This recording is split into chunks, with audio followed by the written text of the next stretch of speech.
and that's going to be the cover of episode 9 now. Or, I mean, episode 11. Oh, man. God damn it, I can't even get it right. How you guys all doing today?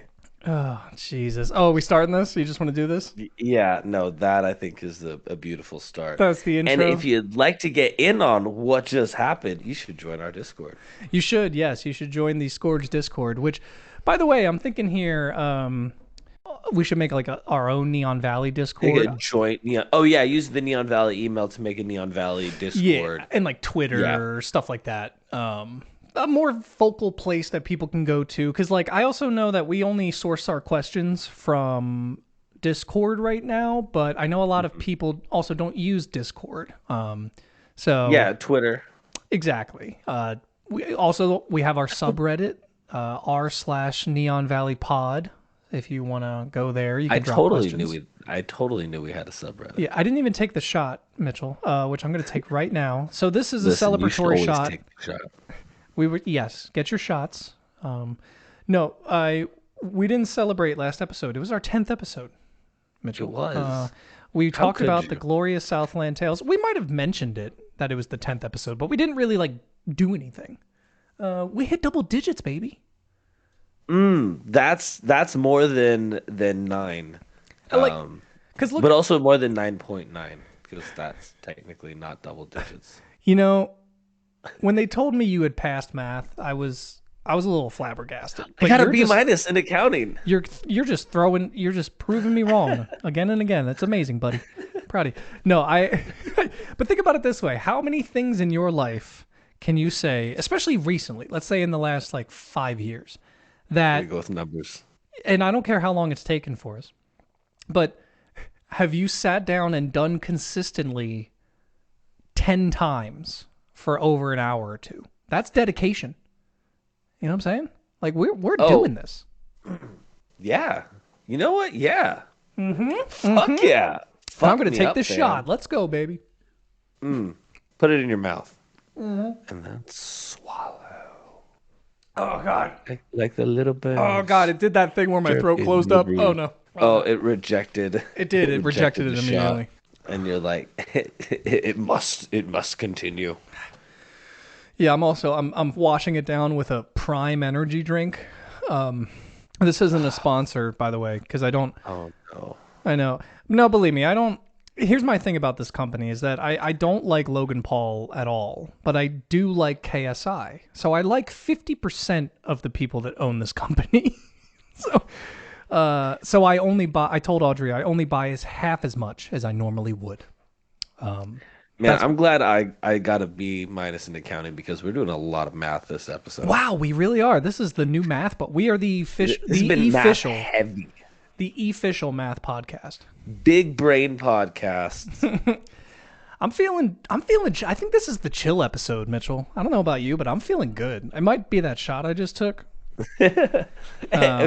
Anytime you say I'm feeling good after taking a shot, like 200% of the time, it's the shot.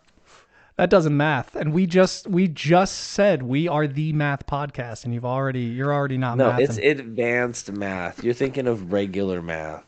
Oh, I'm sorry. I'm thinking of normie math. You're talking like black pill level math. I get what you're saying. You need to join our Patreon to access that level. Oh shit, we don't have a Patreon.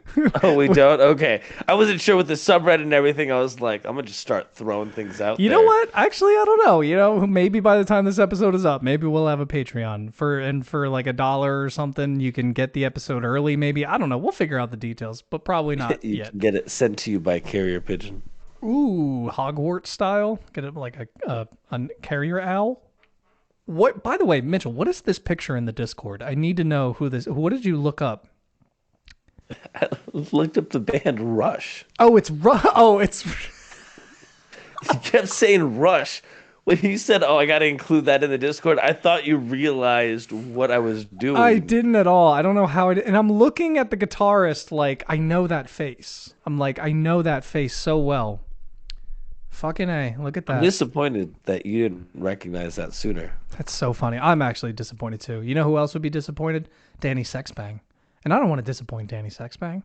Don't you ever disappoint Danny Sexbang. All right. Jesus Christ, this is devolving. Welcome, everyone. About 10 minutes into recording How you doing? to the 11th episode of the Neon Valley podcast. Uh, this is the official Wizards of Waverly Place rewatch podcast. Today we're talking about episode 7, I believe, season 3, right, Mitchell? Yep, Return of the Swamp King. Yes, Return of the Swamp King. In this episode, Justin is upset because the Swamp King. Okay, no. I was like, I'll go with it. I just don't know how far we're taking this. I'm sorry. I may have had some This of this is gin the chill episode. before we start. Yeah, dude, how chill is Wizards of Waverly Place, though, if you think about it? All right, no. I think I'm stalling because we didn't really bring a lot of topics to this episode. I think that might be why this is the chill episode today. We're not really a movie podcast, but we do talk about a movie every single episode of the podcast. So We do. I guess I'd be remiss not to bring up some movie news. The new Five Nights at Freddy's trailer came out. Have you seen that? I haven't seen the trailer. I saw the poster posted Yep. on Twitter. It And I'm looks very excited. Yeah, you know what? I'm not disappointed yet. And if you know me, that's a positive. Well, I was excited by it. And if you know me, I'm easily excited. So it doesn't have as much merit as it would for you. So that is where we're at. So basically, so far, people have learned nothing. Good. Absolutely not. They're like, that's a movie coming out. They both have opinions on it. But apparently, according to their opinions, it cancels each other's out. I did kind of want to, I didn't know if it would incite enough of this kind of conversation, but I did want to talk about our little stint into that world. Like, I mean, shit, what was that now? 7 years ago? 6 years ago? Do you know what I'm talking about? Have you blacked this out from your memory? I'm trying to recall. Oh, okay. So when we lived together with Chance and Audrey, it was during like heavy game theory era, and we were deep in the rabbit hole of trying to figure out the lore right of this movie. Oh, that is right. Like We spent so much time. and it was so strange because I never even played all of the games. I only played the first one a little bit. But then I think I watched you play it. I don't even know if I played it. yeah, but like we weren't like fans of the game necessarily, but something about those game theory videos incited The lore. Yeah, it incited such a big fucking like I don't know. It's crazy It was a because well-woven story. yes, but I guess what's interesting is do you think the game would have been as big if it wasn't for people like game theory or like Markiplier playing the game? I think that played a huge role in how big it got, how quickly it got big. I think it could have still done well, Yeah. but it would have needed some catalyst to put it in front of everybody. And I think that happens a lot. You have so many indie games that people will play and be like, damn, this is amazing. Why don't more people know about this? But I mean, I would love to see how many indie games get uploaded every day to Steam. And it Oh, sometimes thousands. takes somebody like Game Grumps, somebody like Markiplier to play an indie game, try it out, and just in that window of time, possibly captivate an audience. Because the first time I saw Markiplier play Five Nights at Freddy's, I lost it. But also even he would start to point out there's things that are changing. Why are they changing? And it became, yeah, for what seems like a simple game, there seems to be so much layers hidden behind it. Yeah, which it's funny you mentioned how there's a lot of indie games that don't have eyes on it that when people play they're like, "Oh fuck, this is really fun. Like why aren't people playing this?" And this I know this is going to sound like such a diss towards Five Nights at Freddy's. I get it. But like I think Five Nights at Freddy's is almost the opposite, right? Where it has all these eyes on it, but then if you have someone who's never played it and then you make them play it, they're like, "Oh, this is it." Like this is the game because the first game is a very simple like just management game, like camera management game. You know what I mean? Like there's not much to it. You don't like get up and explore the world. There's no fighting mechanic. There's no like there is no mechanic really. Like it is just a power source saving game, you know. So I've heard a lot of people who like hear about the game, hear about the hype, and then play it, and they're almost kind of taken aback by how simple it is.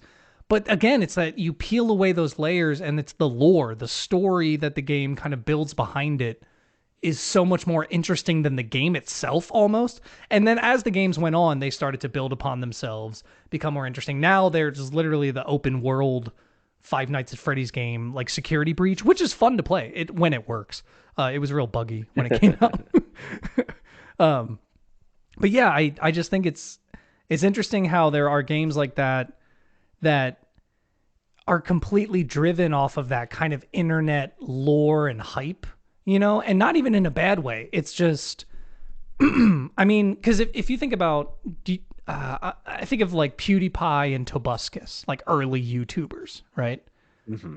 They were playing games like Amnesia. Do you remember Amnesia? Oh yeah, yeah. That was like my introduction to kind of comedy YouTubers, aside from you introducing me to Game Grumps, was watching, and it actually might have been because of something you had showed me at some point.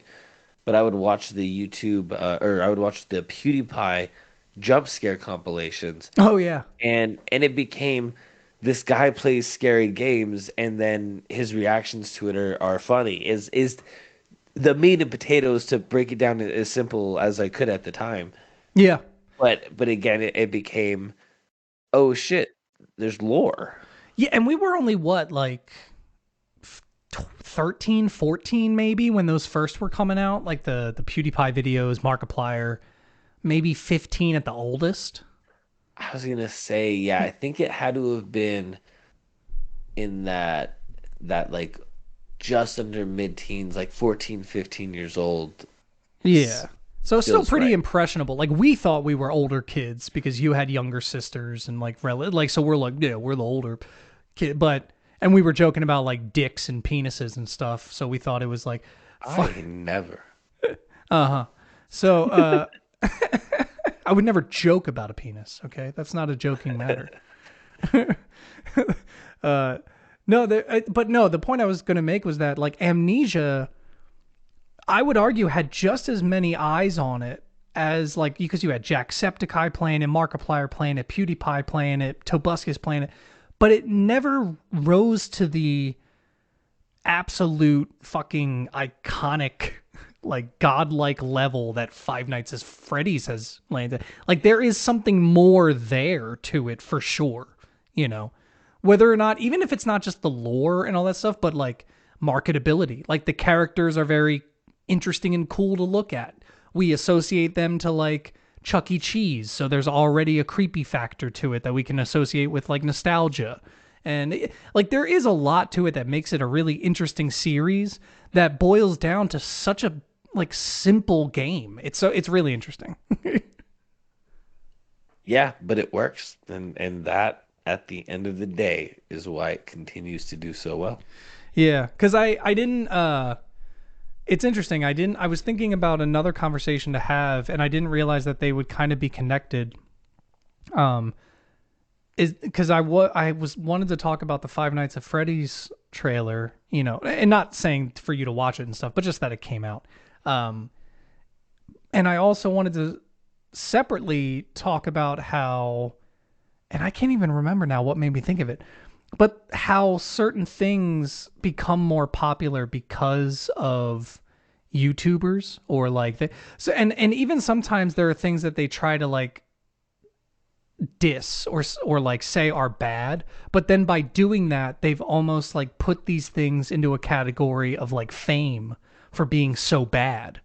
Do you know Well, what I mean? PewDiePie versus Coco Melon. I mean, I feel like not that Coco Melon obviously didn't have its own success, but I feel like that versus created more buzz for both parties. True.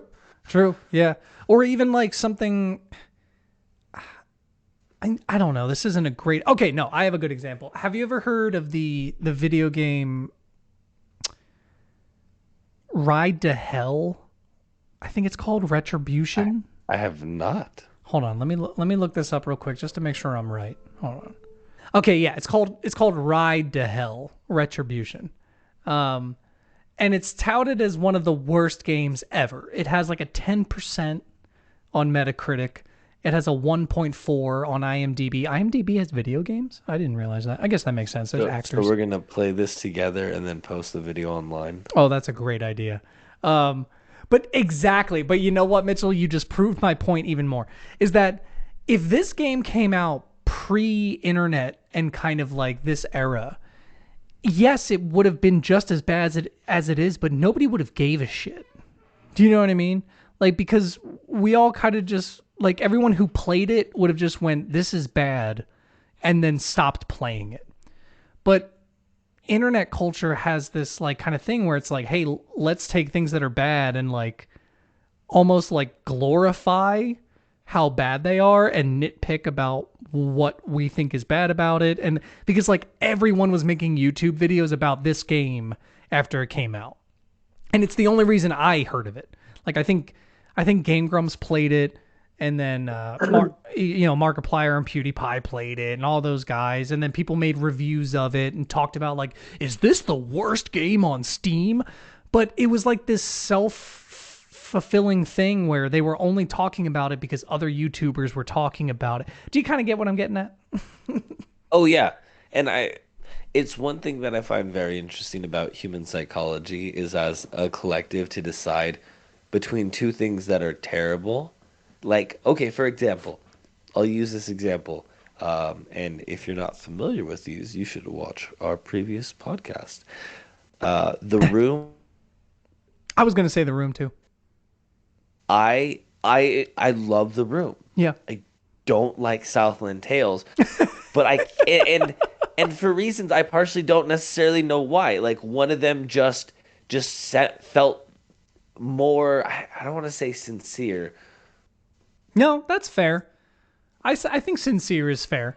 It's like Tommy Wiseau just genuinely doesn't know what he's doing. And I like that sounds rude, but when he was making that movie, he didn't know what he was doing. Richard Kelly knows what he's doing to make a movie.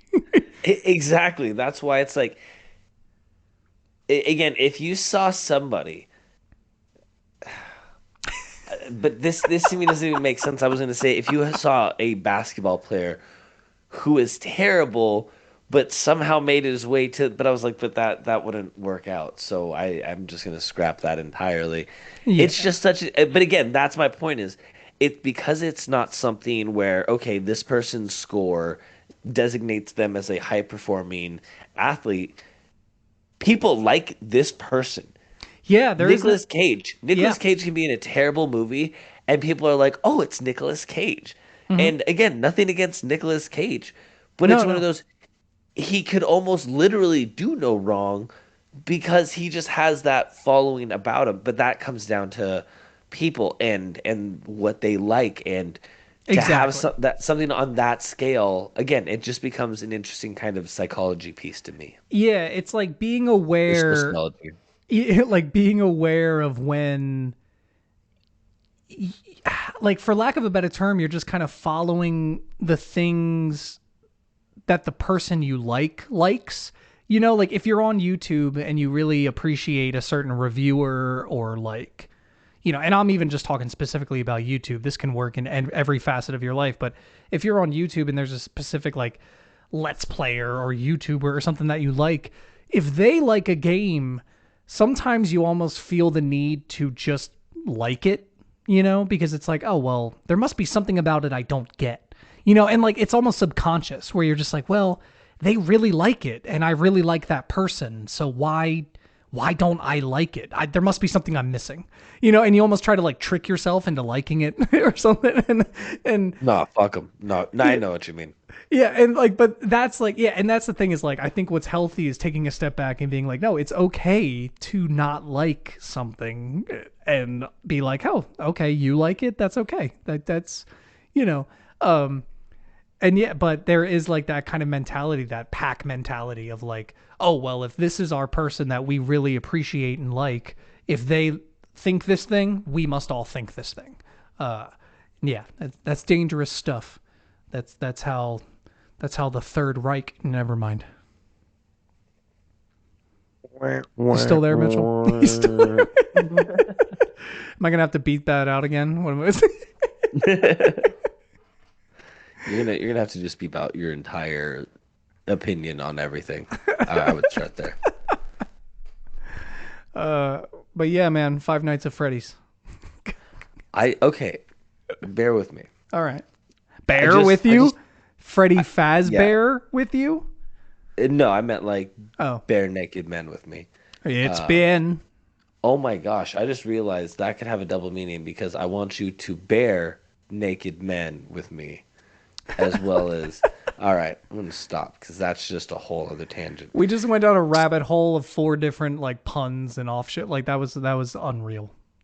What I was gonna actually try to say was, do you think we could ask ChatGPT to create a personality test for us? Create a personality test? Yeah. Oh, I think so. Yeah. Wait. Okay. But okay, this is too broad of a question. Do you mean like specifically tailored to us, or do you mean like what kind of personality test? I would say generate a personality test in the style of Myers-Briggs because Myers-Briggs should have been on the internet by I think it was September 2021 that it's up to date on information. So if it has access in it and it has access to maybe multiple different personality tests, I'm just curious if it could create its own. Yeah, Um, don't know why that just popped in my head as I a don't know. Yeah, I don't. I think. I mean, maybe if you were to enter certain prompts that were like using, like I don't know how you would word it, something along the lines of like using the guidelines of the Myers-Briggs personality test, but also sprinkling in and then listing oh, other types of then you could tests. even say based on use a Myers-Briggs test and use Marvel characters and generate a Okay, Marvel personality test. okay, yeah, there you go. That's pretty good. Like try to use the traits of the Marvel's characters that's so closely relate to the Myers-Briggs, and then create. Um, I mean, at that point, we're just devolving into like Facebook personality tests, and I don't want to become that podcast. But But we're the are AI you Facebook Captain America? personality test. Uh, I genuinely I got a little scared today about AI. I had like a weird existential moment. Oh yeah. Because I was watching a video somewhat recently, couple weeks ago. The idea was is that there's a constant sharp progression in society throughout history. We had the industrial era, we had like weaponry, there was steel working, there was woodworking, there was technology, there, like things like that that have like an exponential boom at the beginning and then kind Yep. of curve off and slow down, Mm. And the what he was saying is that essentially the technology field of it has reached its plateau. Like it's getting harder and harder for companies to get more memory on a small chip because there's only so much you can fit on a centimeter by centimeter square of technology. Right. I don't know all the ins and outs, but essentially, they can only get so small, and we're kind of reaching a plateau of technology when it comes to memory and the things we can do. And the point he was making is that AI is this kind of next step in society, and we're only at that first tiny bend of the exponential boom that will be AI. Because like if you think about like internet and things that we grew up with, like it's normal to us because yeah, like shit, we were literally 10 years old when we got a computer in the house and We started getting internet and high-speed internet and video game consoles and streaming services and all this, and it became normal. But Yep. people who were 30 or 40 that then were getting internet were like, this is crazy. How do we keep up? Dude, that's AI for us. We're fucked, dude. We're screwed. We're so screwed. Like we're gonna be so confused by the shit that AI is able to do in 5 to 10 years that we're gonna have to keep up, man. We're gonna have to keep up. Can't do magic tricks. Because you know what I think is happening? You know how there's a writer's strike going on right now? Yes. I think they're gonna just have AI write movies while the writers are on strike and then see how it goes. Right? Like, why not? That would be an interested to see how that plays out for him. Yeah, because let's be honest, if an AI wrote a Marvel movie, would we even notice? Right? Like if AI wrote Ant-Man and the Wasp 3, would we notice? I wonder if it would actually. Okay, so I didn't want to say be easier in terms of like, oh, it's better at writing than a human. No. But you could actually give it access to the library of all Marvel comics and say, create a story that is like that works with that and doesn't interrupt the what is it continuity? Yep, the Of canon any and of stuff. the Yep. other stories, so that way. Dude, you just fucked that. Oh, you just fucked my brain up. I never even thought about that facet of it. They have to already be doing that, right? Because Here's what makes the most sense, and this is honestly what my thoughts are. At the end of the day, just like the internet, it's not going anywhere. Fuck encyclopedias. So the best bet is to learn how to utilize it so you can be at least towards the forefront of jobs, because it's not that jobs are going to replace people, entirely replace people, but it's going to require people to utilize it in their jobs, I think, more. yeah. So the better you can be at it, it's another skill set opportunity, and we're at such an early stage. There's a lot of options to learn from it. Here's the scary thing is you can ask Chat GPT to teach you how to use Chat GPT. Yeah, no, it's pretty intense, man. And I think there's always a human element. You know what I mean? No matter what. And I've never really been scared. Even when I said like I had that fear to the existential Oh crisis. yeah. It wasn't the fear of like AI overlords taking it. It was just the fear of falling behind. Not knowing what the next step of like is music completely going to change because AI, like, will AI take out all of the guesswork when it comes to music? Like the same way, and I know this is a bit of a stretch, but I mean, hear me out. The same way like presets on pianos and guitar amps and things like that took out certain elements of artistry with guitar and piano and all that shit. Will that just be put aside for AI? Will there now be a new level of like, oh, dude, we don't even worry about that part of music anymore. AI does that. We just focus on this part. Like, I don't know. I think it's almost twofold, right?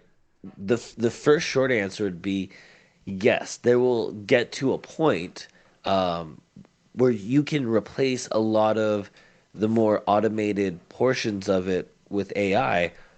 But the other thing about it is it's still going to take someone like you to use a peacock as a horn in a song. Yeah, no, there will always be a creative element to it. And that's what I mean, though, is like, for me, that was that step of like fucking around with modern technology, at that time. So what will that next step be? It's just interesting, to think about like, what will they be doing with AI? Because we talked about it like as a tool. Like, I think it's good as a tool because I think it's almost the same way. Like, would you harp on someone for using a thesaurus when they're writing a song? Like what? Bro, I have 3 different thesauruses. Yeah, and like They're I all don't, wrong. Just kidding. I don't think anybody would look at someone who's writing a song and be like, I wonder if there's a better word for this, and crack open a thesaurus and then be like, oh, hey, there is a better word that works, and it still kind of rhymes, or I can move these words around.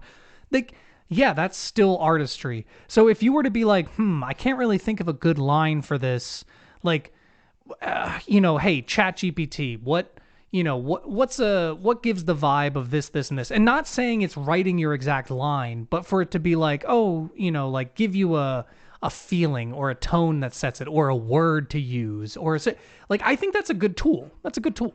I will say this. Here's a prime example of how you can use it without feeling like using it to write a song. You can ask it to give you a list of words that have double meanings. Oh yeah. What's a good yeah, you could even ask like give me a base metaphor for something and then you can work off of that metaphor. It's not like you have to use exactly what it's giving you. It's again, to your point, it's a tool. It's all about how you use it.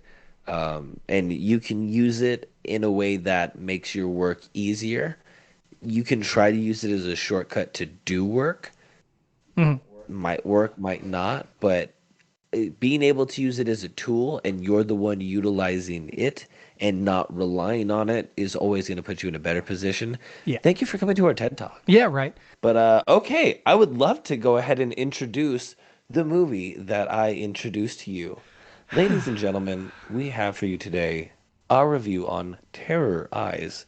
So it's like terrorize, it's like a pun, but it's two words, the word terror and then the word eyes. Oh, dude, I just got I that. bet I bet you didn't even realize. Holy shit, that's nuts. There's like 3 minutes. Dude, that's like Tupac level shit right there. I was even thinking like maybe three Pac. Oh. It was pretty advanced. I'm not gonna lie. So this was Okay. written Wait, real quick and before you start, I yeah, just want to grab another drink real quick. yes. One sec. Anyways, all right. You got your drinky drink. Yeah, yeah. Actually, you know what? I'm gonna take one more shot to talk about this movie. So, I'm so glad. God damn it. You know, Mitchell, I thought it couldn't get worse than House on Dice Road 2, Town of the Dead. And yet here we are. All right, all right. Now you're just being personal. Now you're just taking it personal. All right, go ahead. Introduce the movie.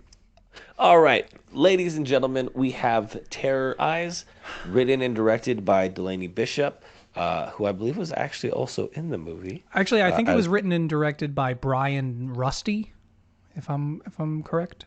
Okay, that introduction entirely threw me off. Yeah. I actually was like, why would this person be in all that? Yeah, I didn't mean to interrupt you. The movie is about a group of friends. There's some interpersonal things going on there, and Okay. they are on a journey to go to, I think it's Coachella, it's a music festival, and throughout this journey, they are being terrorized. Um, I'm interested. Okay, what were your thoughts going into this movie, and then within the first few minutes? Just so you know, it won awards. It won four. It had 4 wins and 1 nomination. There's no fucking way that that's true. Santa Fe Film Festival Best Story 2021 nominee. Shriekfest 2021 winner for Best Editing. Hot Springs International Best Horror Film editing. Festival 2020 winner First Time Film Feature Thriller. Okay. Hollywood Okay. Horror Fest Festival Award of Excellence 2020 winner. 2020 winner Best First Time Filmmaker. Okay, so Yes. Okay, there you go. Boom. That is a I'll give them that. Like they're going okay. I'm kind of spoiling my review here. So let me just say going into it, I didn't know what to expect. I thought maybe it was going to be a little more all online because from the trailer that you had sent me and it looked like one of those movies where everything is just taking place shot through from a webcam. Skype. Yeah, exactly. So when it wasn't that, I was relieved. But when I saw what it was, I was less relieved. Okay, I okay. So I have some notes. I'd love to hear them. So I'll give it this. If you remember my review from your last suggestion, The House of Dice Road 2, Uh-huh. this one didn't just start. There was actually like an introduction, like there was a production team and there was some somber music playing and I was like, okay, so this is a real movie. You're like, it's not another ghost adventure. We're off to a good start. But then everybody's name was Rusty. Um, and there was the terrorized website thing that was showing clips of people dying, and there was like, it was this kind of idea that there's this app or website that, Like dark web kind of yeah, where experience. exactly where people can post videos of people Watch dying videos. or Yeah, morbid pranks. kind of stuff. And I was really confused. At first, I thought all of the names in the credits were like, I thought this, Actual yes, I thought they were real names, but, same. well, no, okay, I didn't think they were real names, but I thought they were real people. I thought that they were just like, they're like MySpace names. You know what I mean? Oh my gosh. Okay, gotcha. I see. Because at some point, one of their names was Sammy Psilocybin, and I was like, "That's not a real fucking name. That's a MySpace name. That's a Facebook name. Like what?" And by the way, for anybody who's under the age of 27 and doesn't know what I mean by MySpace name, small integer. Back in the day when you were on MySpace, we all had stupid ass names that would be like Tyler Tyrant or like, Mitchell Moneybags. I don't think you had one, but you know what I mean. Like, I think mine always had it was like my name, but then my lacrosse number. there you go. It was some always a sport affiliation. Yeah, there was MySpace. So either way, that's the reference I'm making. Okay, moving on. All of them had XDR. weird names. 5 of them were named Rusty, like had the last name Rusty. So that confused. I And was like, that's where I was like, is it like two or three brothers that made this movie? So when I was first watching it, that was my thought that these were the intro rolling credits, and this was only like two or three people. Which, okay, I have said before, I've said on record, I don't like when movies show you the ending to start. um, Kind of yeah, spoiling it, but they did a really good job of that without me realizing. yeah, yes, okay, that was good in a sense. Okay, man, this movie's so conflicting for me because like, You're like, I'm trying. because I'm I'm really start. It trying. sounds like you really enjoyed this movie, and I don't blame you for that because I I actually, enjoyed it for what I thought it was, yes, and okay. the fact it threw enough twists that I was like, I wasn't expecting that, and for What? what you provided, What really? Okay, we're gonna have to talk about this, man, that was the thing about the movie that drove me the most insane was, but I don't want to get into that yet. Okay. So here's the thing. For example, what you might be referencing here with like the twist that kept you on your toe. Like, okay, one of my notes, literally at the beginning, is, "Oh, cool, having an aneurysm in your room as an intro. That's super dope." Because the camera was just like in a bedroom with like shaky cam, and that was like the yep. intro with like hardcore Mhm. music playing and all that. And I guess spoilers without spoilers, because I guess I'm not really saying anything too deep yet. When you get to the end of the movie, that is what it is. It's just a kid with his camera shaking it around a bedroom. So like, yeah, like I was right. Like, and it almost doesn't become a critique at that point because like I was trying to say like, oh yeah, real cool. Like, yeah, oh, it's just a kid making a homemade thing, but he was like, that was You're kind of like, the, yes, that is what it was. You yeah. just guessed it. Okay, so let me before I get too deep into this, I guess we should try to I should try to set up the kind of plot of this movie. I know you said you gave like the Kind of the overlining premise. plot, but I'll Yep. yeah, I'll start to go through the story. So it starts off with a birthday party for Danny, correct? I believe that's his name. hmm Yes. hmm My third note in here is "God damn it, Mitchell." Uh, so anyway, I realized very quickly that there was only one camera. They were only filming from one camera, and I get again that in the context of the movie, that eventually does make sense, right? Like So at least there's a reason for it, and it's not yes. just why did you choose to film it this way? Yeah, because at first it was kind of like, oh shit, could they just not afford 2 cameras? Because there were cuts as if they were about to cut to a different angle, but it didn't cut to a different angle. It was just like 2 seconds later in the same scene. So it was, it was like, oh, you only have one camera, and and I was like, okay, that's fine, whatever. I'm not gonna. And then there's some of the worst dialogue I've ever heard ever. Oh, I will say the acting. There's only I think one or maybe two people that once we get to, I'll say that the acting was like at least decent. Yeah, serviceable. Yeah. The acting was not a highlight of this movie. I will say that. No, especially not from our main characters here. Danny and Lisa, I think. Lisa, Danny Yeah. and Lisa. Terrible. So bad. Like awful. What's the line? Oh, I have it written here. Yeah. Most of my friends have birthdays this year. And so, okay. And it's so funny because the movie's going to make me backpedal on this again because I fucking hate that line. Because I guess it's supposed to be funny. It was supposed to be a joke. But then there's such like terrible banter that they didn't set it up correctly because it is a joke. Because it's like, but what was the context? Like his parents give him a camera and they're like, oh, happy birthday. He's like, oh, this is awesome. Most of my friends have birthdays this year. It's like, what are you trying to say? Should they have bought them the camera? Like, what the fuck are you talking about? The only other thing that I just thought about, but I almost feel like I'm giving it too much credit, is that most of my friends have birthdays because other ones are not going to be alive to have their birthday this year. Yeah, I don't think it was trying to do that though. I thought that too, but I don't think it was trying to do I think that. that's us over analyzing. Yeah, I think he was just trying. I think he's just supposed to be witty and clever. Like, oh, haha.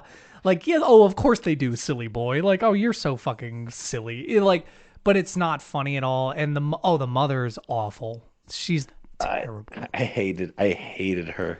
She's so bad. I'm sorry. She seems like a great woman. She's so sweet. All the people in this movie seem like great people. They seem like they had a genuinely good time making the movie. I don't know. You know what I mean? Like I have that vibe that like this was fun to make. They gave it their all. They tried their best. you know. You're like, that's the end of the review. I'm done. I can't. Have a good one. No. But okay, and then here's the thing is that I think that this movie has very interesting ideas and actually has a foundation for a good movie, but the execution is done so poorly that it's hard to give it credit. It makes me not want to give it credit. Do you know what I mean? It's like you have a really good pitch, but your pitch is, so this is my idea for a movie. It's like, Yeah. I Like, can see this how is somebody. Mitchell, I'm sorry. I don't mean to interrupt you. This is a mumble of a movie. It is a great idea being mumbled through someone's fucking mouth. Like it's like Like, speak up. What? could you imagine if like Eli Roth Sure. like had access to Sure. the Yes. story? Make this campy as fuck. Make it darker. You know what I mean? Like, yeah, sure. Yeah. No, 100%. Or whoever did Saw, like if you wanted to be like lean into the more serious kind of side of it and more like not spooky, more gore. Did Eli Like Roth there's not do the first couple Saws? Oh wait, did he? I thought he did. Hold on. Saw director. I think I was thinking, did he do Hostel? Oh, James Wan. James Wan is the Saw director. That's right. Yes, Okay. him. Yeah, you're correct. The story is almost there. There's a foundation of something that is genuinely interesting, right? But okay, I want to talk a little bit about language in film, right? Storytelling through the film itself, right? Not just through the story, but the actual like camera angles, the things that you know what I mean. So, like for The example, cinematography. exactly. So, for example, like Paranormal Activity. Everything in Paranormal Activity is through some form of webcam or handheld camera, and it never breaks that ever, right? Yeah. There's one medium of visual representation, and it follows that. Yes. This movie attempts to do that, but can't commit to it. So it constantly kept pulling me out of it because I kept going like, okay, well, where the fuck is this camera angle coming from? You know what I mean? Right? Is this supposed to be the movie, or is this supposed to be the in? Yeah, I see where you. It wasn't seamless enough. You just said it right there. I looked into this from because I hate that I go on like Google rabbit holes after I watch one of these movies. No matter how good or bad or whatever it is, I always end up looking into this shit, right? And I found a YouTube video of someone reviewing it, and then the actual one of the producers commented on the video and said how the entire movie is from either Brian's camera, a webcam, or some kind of other camera. So there is no technical movie camera in this movie, even though me and you know for a damn fucking fact that there is. There is, though. Like, in so many shots, it's like this is clearly a real camera. Like, who else would be holding it? You know what I mean? It almost makes you want to go back to rewatch to see if I I could spot that. and if it is true, they really fucked with like realism of timelines and things like that, because there are moments where they show Brian, for example, which is I guess we should set up. He is the brother of Danny, who has was in an accident and is now horribly deformed and spends his life on. And okay, here's my other point. There are no twists in this movie. It tells you everything from the beginning. Like, am I crazy? Because from the very beginning, it's set up that Brian owns this website. It's called Terror Eyes. Brian was in an accident when he was younger and no one looks at him. And Brian is fucked up. And Brian is recording everything. And then as the movie goes on, it keeps trying to like throw these twists at you where it's like, wait, Brian's been here the whole time? And it's like, yes, yes, of course he has. They literally fucking told us that from the beginning. Like, I think where they were trying to go with it was that I think they were trying to confuse people with Shane and Brian.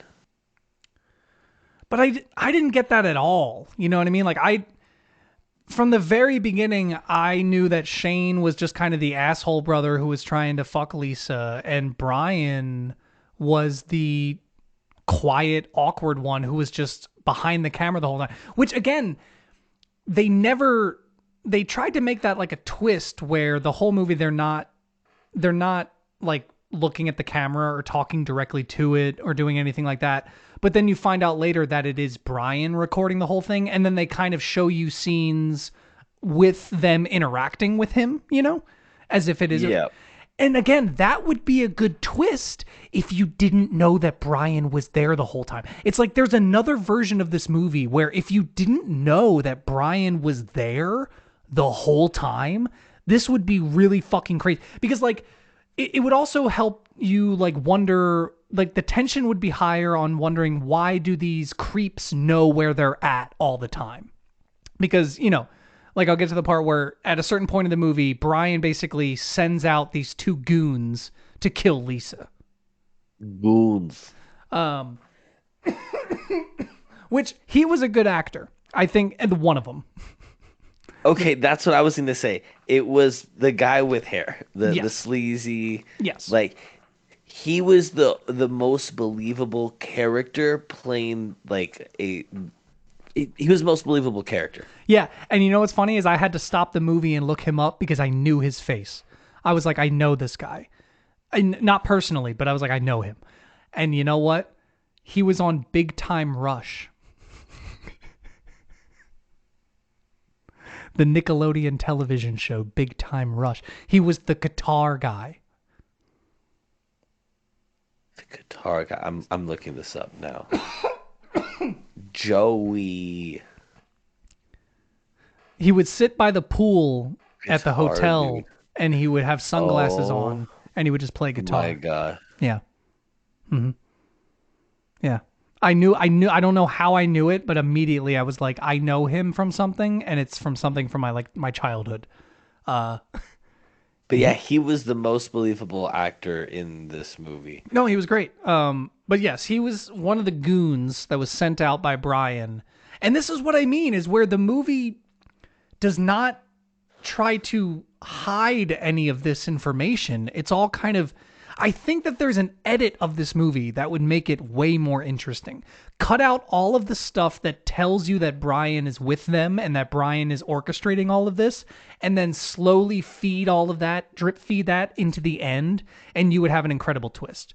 Because I didn't feel like I was learning anything new every time they would like reveal something, you know? Yeah, there wasn't any twist that, to your point, revealed, oh, you didn't realize it was this. It was more of just, did you forget about this thing that we try to Yeah, make you forget exactly. about? Did you forget that Brian was actually in the back seat Because the he whole time? wasn't. Yeah. Remember? Because we said it at the beginning, and then you probably forgot about that. Yeah. Like yeah, it just kind of I don't know. It that was part of it that was like driving me crazy as I was watching it because I was like, man, like if there is a version of this that works so well. And the editing is not great, but it's not terrible. Like it actually I was surprised that like certain scenes were like shot pretty well for especially for the level of camera I'm assuming they had and like the effects were pretty good. The kills kind of sucked. I hated the kills. You don't see anything at all. Yeah, they definitely, but I think that came from they didn't have the budget to make it look realistic enough. So they were like, we'd rather not show it than have it look even cheesier. It's my Yeah, guess. I just but because here's my argument is that it doesn't take that much work to fill up a balloon with fake blood and cover it in some like paper mache and then smash that because if you're already making this kind of low budget of a film just fuck it like do that and then make it look like you're smashing a head in you know what I mean like there's I because it feels like that they were willing to take certain steps to make this feel like a bigger budget film you know like they wanted to make it feel bigger but then when it came to those type of things they were like well we won't bother with that. We'll swing at them, and then in CGI we'll add a blood splatter. And I just hate that kind of, especially when the whole movie's based around kills. The whole idea of the website is gruesome kills. You know? Again, yeah, it somehow it lacked in the actual, excuse my pun, execution. Yeah. Hey. Okay. Let me go through some of my notes here because I realized I kind of went on a tangent and I was skipping around. But so okay, so I'm asking questions here. So I said, wait, they bought Danny a camera, but don't want him to film Brian, but Brian is there, and Brian is filming the whole thing. And then I said, so wait, is Brian filming the whole movie? But he can't be, because he's also up in his room, but he's also downstairs. Wait, what the fuck is happening? These are all notes, by the way. Like, because yeah, there was scenes where it was showing Brian up in his room, like on the computer doing the terrorize thing, but they were cutting back down to Danny talking with the dad outside from another camera angle that had to have been Brian. But then how was he up in No, his wasn't that room? that new camera that Danny just got? No, well, it was cutting between both of them. It was because it would have Danny have the new camera sitting on the table that would be like a close up of the dad, and then there was another camera from the bushes. But then it would cut back up to Brian up in the room. So like those may have been two different times, but the movie doesn't convey that well enough for you to like understand. I don't know. You're having to reach to make that assumption. You can't look back at the movie and say this is the point that Yeah. reinforces my belief. Yeah. And then you have the scene where Lisa and Shane video call from the same house. Wait, was Shane at the house? I thought Yeah. Shane lived like on his own somewhere else. No, he lives in that house from what I understand. I mean, unless I missed a scene where he left and went home. I don't think I did though. But like I thought the implication is that they're just a family that all lives in that house. But I don't know. Maybe Oh, I don't know. I because what? No, yeah, because literally they were talking in the hallway. Remember, like, and she was like, "Listen, I'm going to bed," and he was like, "No, come on, I want to talk. You're going to be with him the whole." And she was like, "I'm going to oh my bed." God, that's right. Yeah, Yeah. that's right. So they talked in person in the hallway, and then they went to the room and then talked on their video chat. Oh god, it's so Yeah. dumb. We asked ChatGPT to make an edited version of this script, And then you had the overly sexual friend, Rebecca. Uh, which you find out, and somebody pointed this out, and I just noticed it more because they had a a history relationship wise, but did they? and oddly enough, the yeah, I think he mentions like no, Oh, that was a while ago, yeah. Okay, yeah, yeah, yeah. and so Dr. Mike mentioned this on his YouTube channel when he sometimes reviews medical shows where he goes, I don't know why they always have to make them in relationship. There always has to be a sex, and I get it, sex sells. And I think that happens in movies way too much where it's you have to use sexual tension as a motivating factor or driving behavior, but it's like it's not just even for one character, it's all characters, and then they're all Mm, intertwined, and it's a messy situation, but it yeah. just feels so overdone to me. Well, that's the thing is that I don't. I. That's when it gets messy. Is that we're in a different time now. Where when I see a character like that, my first assumption actually isn't that they have some kind of history or sexual. I just assume like, oh, she's just like a quote unquote like modern girl who is just open with her sexuality, and like because they're going to Coachella, they're kind of like so it's like are they just kind of these Oh hippie yeah, modern people who more just don't fluid. yeah they don't look at sex as like a stingy thing like so the movie almost kind of works against itself by trying to use sex as a way to show that she's still interested in him because by doing that it almost went too far to where I thought like oh maybe this group just doesn't care about that kind of stuff like they just like because I literally have the line here I wrote in parentheses shows tits and dildo and then immediately says lol so are you gonna still ask her to marry you like, okay so you want them to be together, but you just did that. Like, yeah, it was very confusing, character wise. Understandably, but yeah, yeah, that's my thought on it. Yeah, and the whole Shane thing, coming at it from your angle, I guess I can see how they were trying to set it up as like a red herring. Like is he the one that's actually doing all this or set? But Yeah, to get back out of like revenge. yeah, I just didn't. I never You felt didn't that. bite. Yeah, and I never got that. I don't know. I don't think they did enough to make me feel. It's not that they didn't do enough to make me feel like Shane could be a contender. It's that they already very clearly told me that Brian is behind all of this. You know what I mean? Like it.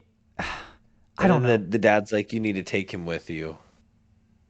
Yeah, he needed to take him. But then like even on the terrorized website, the username is Brian XD or whatever, and like Rusty.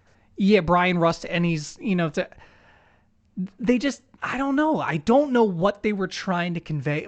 Part of me feels like they had a version of this movie that they showed to people and people thought it was too confusing. So they re-edited it to kind of show more of the website and stuff like that early on to make you understand what was happening. But by doing that, they kind of ruined all of the possible twists that could have happened, you know? Yeah. Because here's the thing, like you were saying, like the kind of if you were to give this to like a more quote unquote competent director, like let's say a more Seasoned. yeah, like a seasoned exactly. Because again, Um this is I'll give them this was their first movie. yeah, and for like it is far better than most first movies. You know what I mean? Like by many means, It is competent in to a degree. Enough where we can say if you did these things, you would have had a much better outcome versus Yeah. what did we just Yeah, watch? exactly. And not even to say that I know exactly what he should have done, or who knows, maybe all the ideas that I have or the suggestions, they may have made it a worse movie. Who knows? I don't know. But it's just, I can feel that there's something there missing. Like the idea of having a movie that's filmed almost normally, like you think it's being filmed like a normal movie, and then halfway to 2/3 of the way through the movie, it's revealed that no, there's actually been a character with them the whole time who's recording and is a mute and is just quiet. Like that would be very interesting and almost creepy, where it's like, oh shit, wait, there's been someone there with them the whole time, but we already Yep. So fucking whose know that. perspective? Yeah, yeah, no, I see what you're saying. Yeah, like that's one of the only thing, not the only one of the, but it's one of the things that would make this a really interesting movie that could throw that shit on its head. Where it's like, "Oh my god, like I had no idea that there was a third brother and character who's been here the whole time."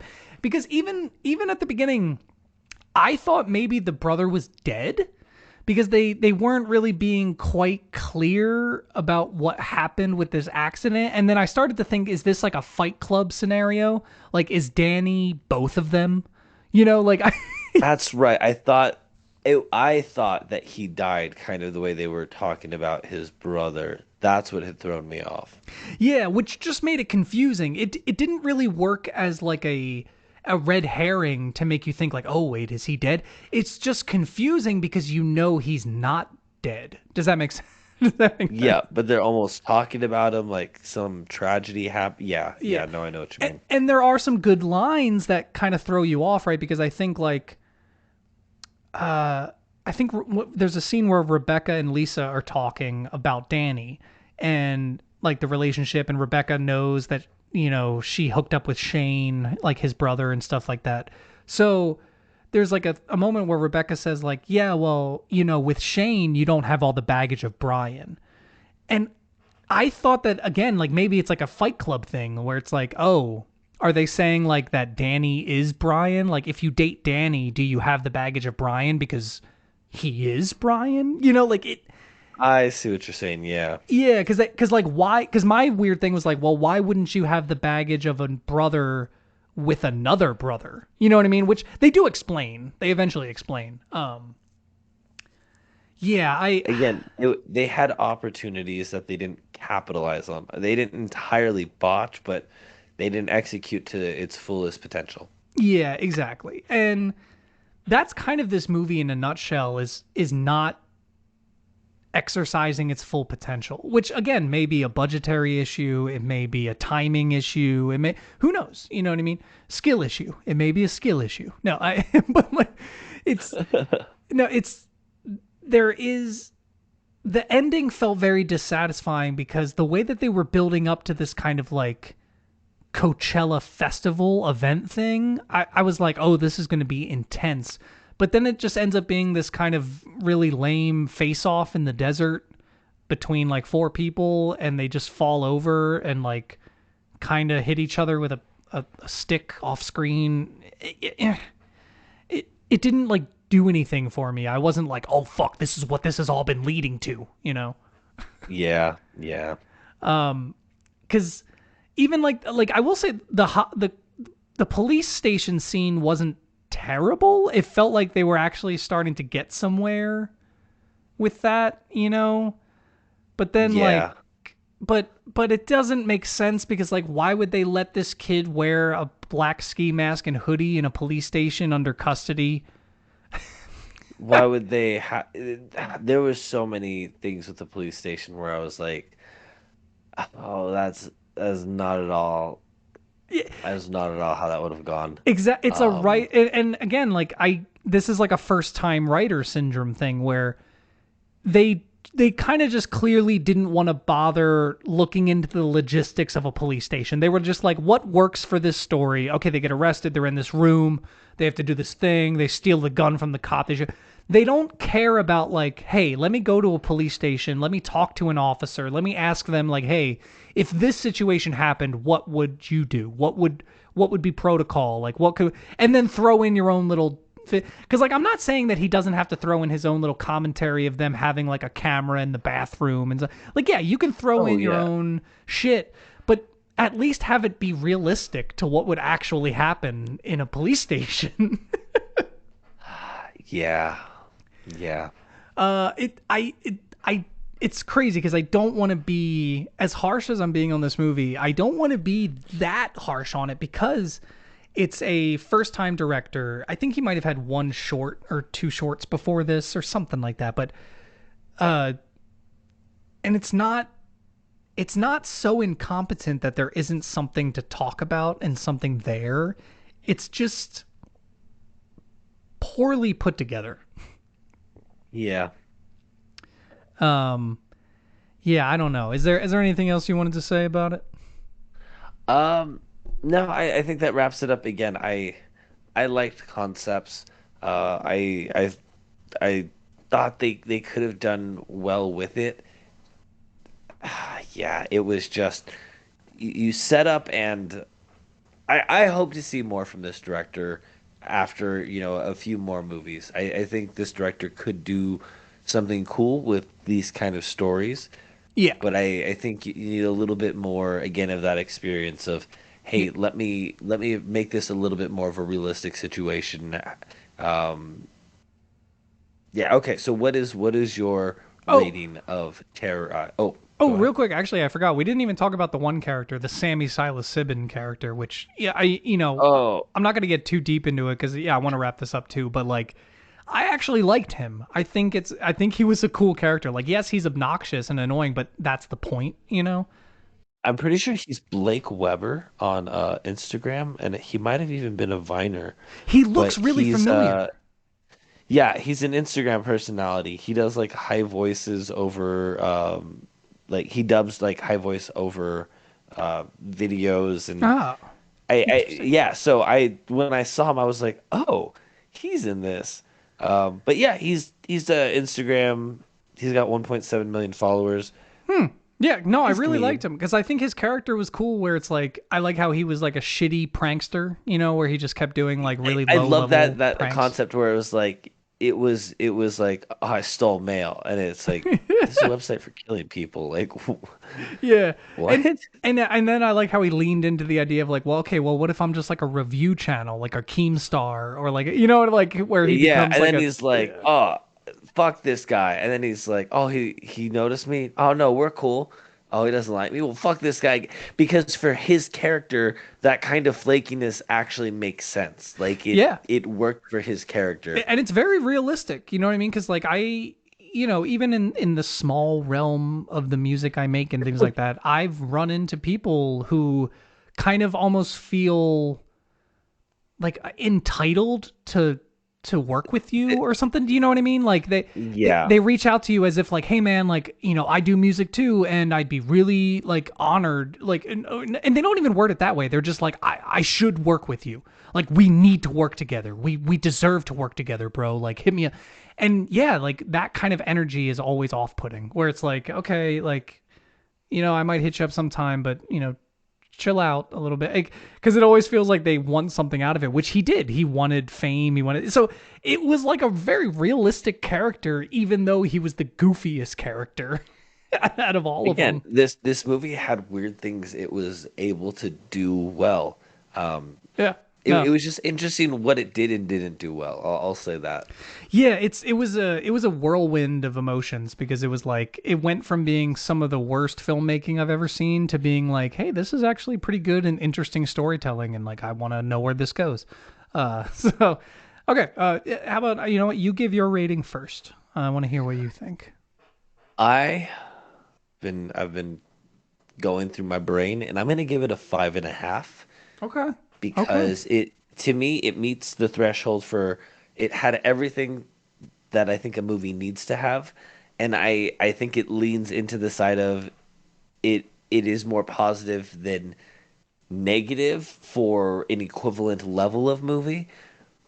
But there were so many missed opportunities to be great that I can't give it higher.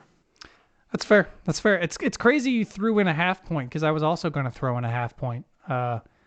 But I'm being a little more harsh because I just have to be real with myself. Understandable. It's a two and a half out of 10 for me. Mm. Um, I was gonna give it a three and a half, but then I remembered that I gave Southland Tales a three, which I still agree with. and I would sooner watch Southland Tales again than watch this. I'm just going to be completely honest. So, That's fair. And these ratings are coming from the kind of movies that we actually enjoy and not necessarily from like this is a cinematographer like oh yeah, yeah, yeah, yeah, yeah. No, this no, is no, not a cinema review by no. people Which who have studied it no, no, and no, done no. theses on it. No. And even then, what does that even mean? You know what I mean? Like, as I think it's so Yeah. subjective. You know what I mean? It's so like, film has always been that kind of thing where I enjoy watching reviewers. Like, I have a affinity for watching YouTube reviews and people who do that type of thing.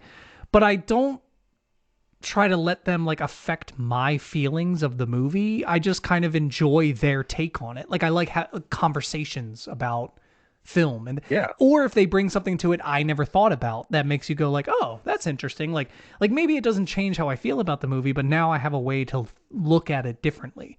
Um and yeah, I think that's like no matter what, whether or not you're looking at it as an auteur or, a passive watcher, someone always has something to say about a movie or art in general. But yeah, 2.5 out of 10. Shit sucks. Well, there you have it, folks. Terror Eyes. Yeah. All right. So, what is the new movie we are going to be watching? All right, Mitchell. So we need a bit of a palate cleanser, right? We've been 3 weeks in a row, okay, Of really of just going rough at it. goings, okay? I don't think I've had above a 5 in the last 3 weeks. I think everything has been a 4 or below. I don't even remember what I gave House on Dice Road 2. I think I gave it like a 2 out of 10 or something. I don't even remember now. Um, That seems high. we need a bit of a palate cleanser. So I don't know if you haven't seen this, but I'm going with my gut to say that even if you have, it's been long enough that I think both of us could have a good time watching it and a good conversation. Uh, I want to watch The Big Lebowski. The Big Lebowski. Oh, actually,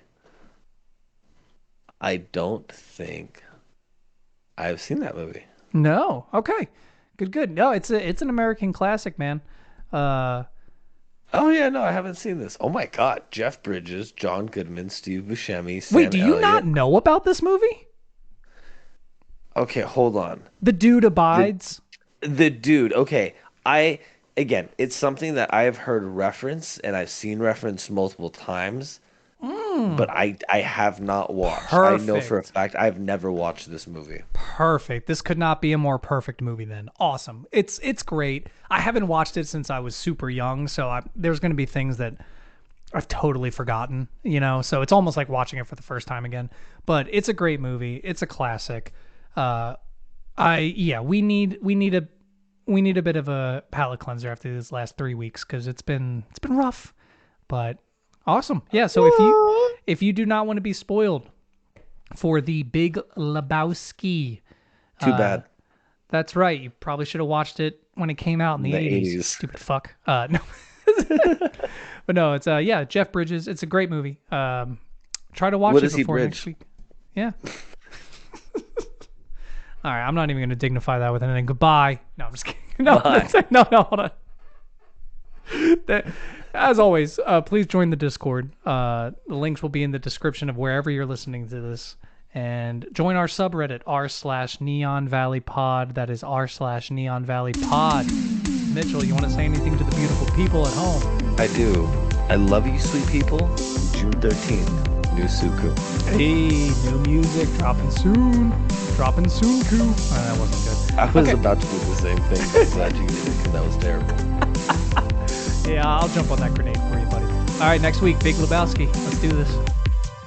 Bye bye. Bye-bye.